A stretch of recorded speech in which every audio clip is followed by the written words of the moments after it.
This mid-month wisdom, I would like to thank a mentee of mine, Chris Kelch. During our group mentorship call last week, he brought up a phenomenal question that I realized needed to be a mid-month wisdom. Chris asked, what changes? What changes within you that will fundamentally change your strategy? See, when Ian and I started, I kept a minutes of our first ever meeting back in July of 2015. And I have to say, our strategy definitely has changed, and things have changed over the years.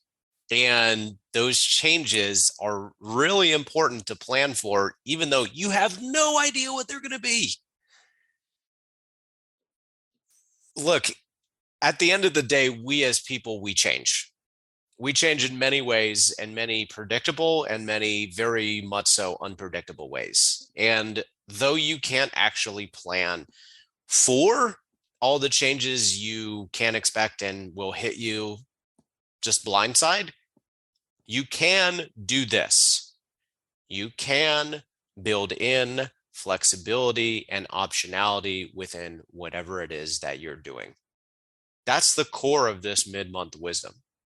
Build your business and your life around flexibility and optionality. I would say that there are three big buckets you can put all the changes that I've seen in the mobile home park space, again, from a personal standpoint, affect my business and friends of mine's businesses. First and foremost, your wants.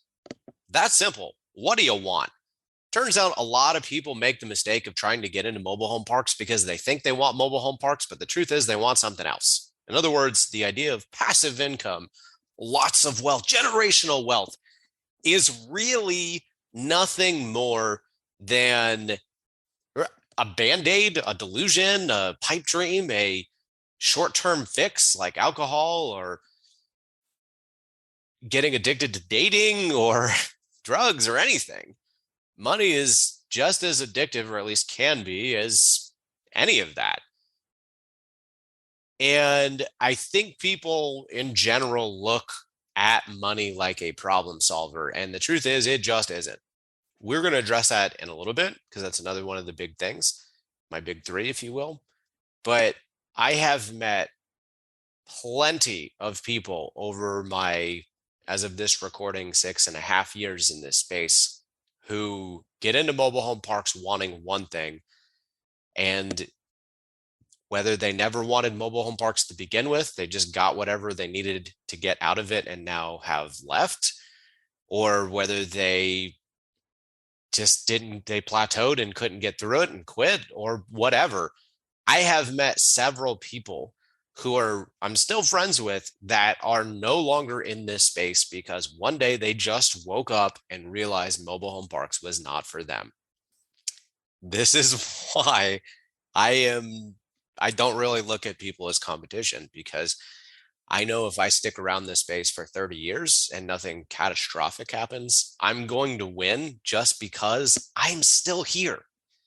I had a great conversation a couple years ago with a gentleman at MHI in New Orleans. And you know what he told me? I've been around this space for 15 years. I come to these conferences every year, and every year, 20% of the people turn over, as in 20% are gone, 20% new take their place. And he said in 15 years, comfortably over 80% of the people who are at the conferences 15 years ago to now are long gone. It happens over and over and over again. It is the shiny object theory. Until you know who you truly are and what you truly want out of life, you're going to continue to jump from lily pad to lily pad, as my friend Ryan Smith said so eloquently when I interviewed him. You're going to be looking from one thing to the next until you find whatever it is that you're meant to be when you grow up. Or you never find it because you're never really looking, because you're looking for all the wrong things. You can say the same thing about dating. A lot of people look for a lot of qualities that don't really make any sense.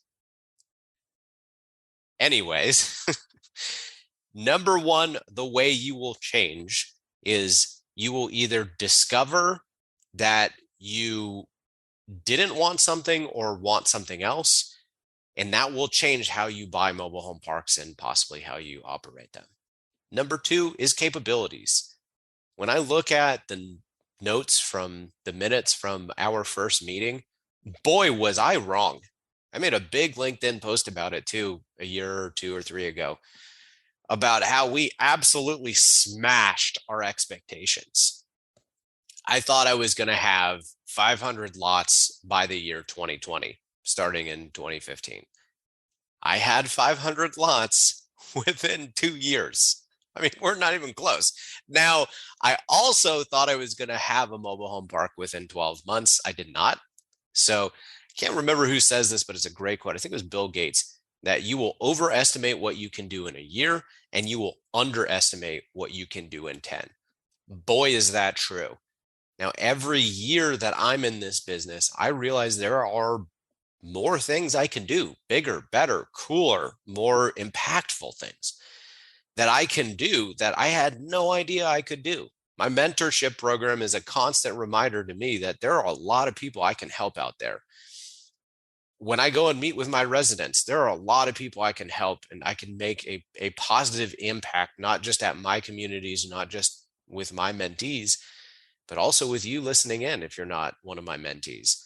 If I can help inspire you to go out and do good things, that is my mission in life, which will then bring us on to number three. Number three is having lots of money. And lots of money it's a very subjective metric, because lots of money to me is different than lots of money to you, is different than lots of money to someone else. Having lots of money means to me, not a dollar figure, but rather an amount of cash, if you will, where you just go, boy, that's more than I need.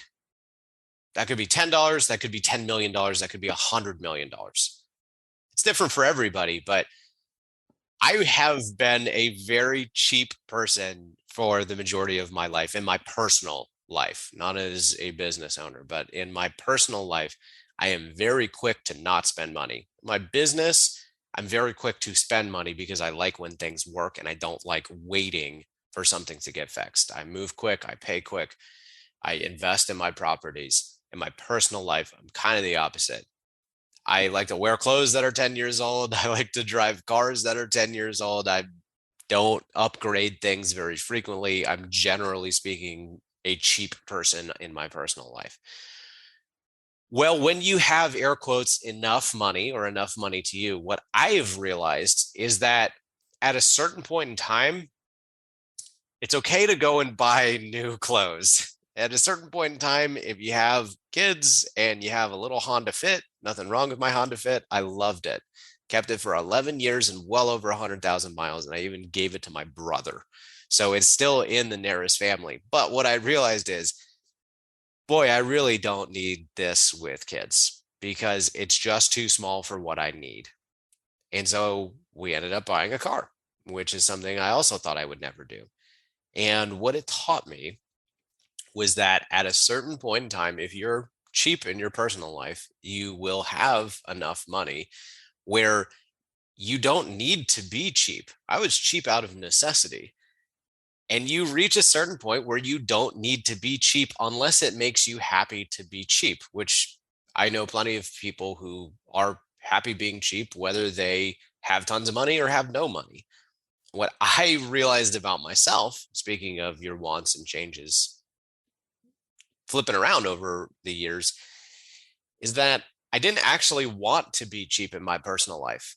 I just got so used to scrapping pennies together that it created a mindset in me that I could not spend money unless I absolutely had to. And now that I don't have to be a penny pincher anymore, what that's done to change me personally is made me realize I don't need to be that way. And in fact, it doesn't make me happy when I just refuse to spend money on really basic things that I probably should be spending on myself. What that does after that, once you kind of go through the process of allowing yourself permission to not be cheap anymore, is you start to realize what you really value in terms of material items. I want to preface that because I've always been so focused on friends and family and making an impact in the world that I've never stopped to say, well, what if I spent a little money on myself? What I realized is there are actually some things that I do really enjoy when it comes to spending a little bit of money. There are some things that I will just never really care that much about. I don't probably will never get really crazy with cars. I and now drive a 9, 10-year-old Volvo, over 100,000 miles on it. It's got leather seats that and Bluetooth. I'm happy. There's nothing else that I want. Maybe a backup camera. I don't need to drive a fancy car. In fact, it would probably stress me out more than make me happy because I'd be paranoid that someone would scratch it. I doubt I will ever have a fancy car. I'm also recording this. Feel free to call me out in several years to come. But right now, I don't think I will have any more material happiness spending money on a car. I have realized, however, that being a really outgoing social person, I absolutely love going out to dinner and spending money at football games, the works, wherever I'm in a social setting. Not very good at poker. It's a $20 buy-in for poker and I'm pretty confident I'm going to lose. Hey, chalk that up to that's a $20 night out with the boys. That brings me happiness. I don't need to be cheap around that anymore. I don't need to be doing things just to do them. But if I'm confident it's going to make me happy, I will pony up that money. And the reason why that changes your business structure is because at a certain point in time, growing big just to grow big is a really bad idea. Seriously, go get your MBA. You know what will happen when you're getting your master's in business? You will be littered with case studies of business after business after business that had to, wanted to grow big and big and big and big. And then they get too big and then bad things start to happen. There's a whole chapter in Robert Greene's 48 Laws of Power that goes into depth about why it's bad to bite off more than you can chew. Well, if you've realized about yourself that there's really not much more you want to spend your money on that could really bring you much more material happiness, then why keep growing? That's a really tough thing to actually think about because I think we are all competitive to a certain degree and we all want to grow big and big and big and big and big and big and be bigger and better than the next guy. But the truth of the matter is that's potentially not only wrong, but devastating if you buy incorrectly or you tie yourself to more work than you want to do, or you don't get to see your kid growing up because you're inundated with work. So thank you again, Chris, for asking that wonderful question. And I hope this mid-month wisdom allows you to design your mobile home park business or whatever business you end up in around building optionality within your strategy. Why? Again, number one, your wants will change in time, as will those around you.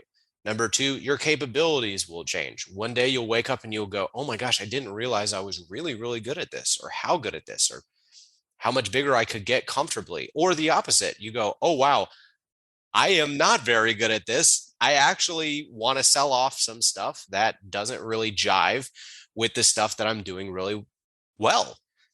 And number three, at a certain point in time, like my grandfather said before he passed, there's only so many steaks you can eat in a day.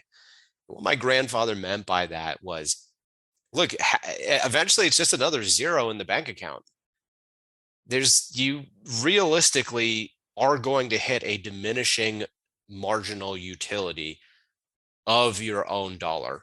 And when that hits, like Jim Rohn said, when you make $1 million, all that does is that makes you more of whoever you are.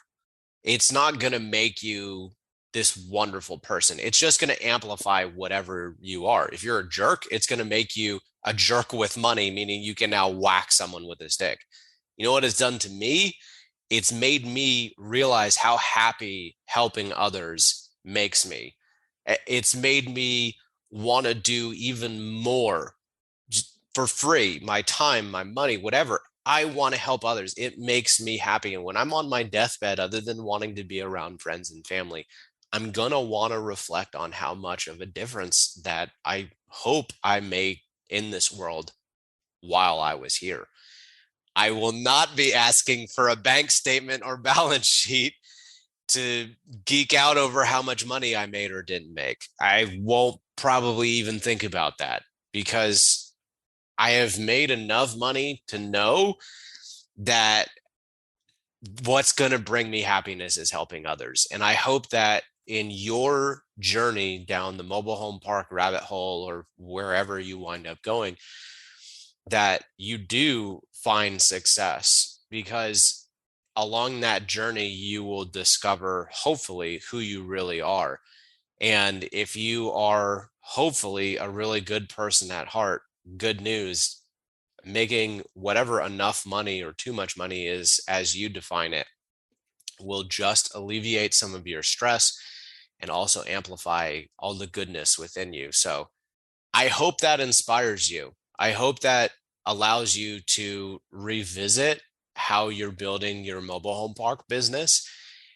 Again, around wants, capabilities, and enough money. We'll call those the big three changes you're going to experience in your life. If you can build that optionality in to pivot when something crazy happens, and any of those three, predicted or not predicted, you will be well positioned to continue to succeed, or hopefully, if you have to exit, exit right. Thank you everyone for tuning in.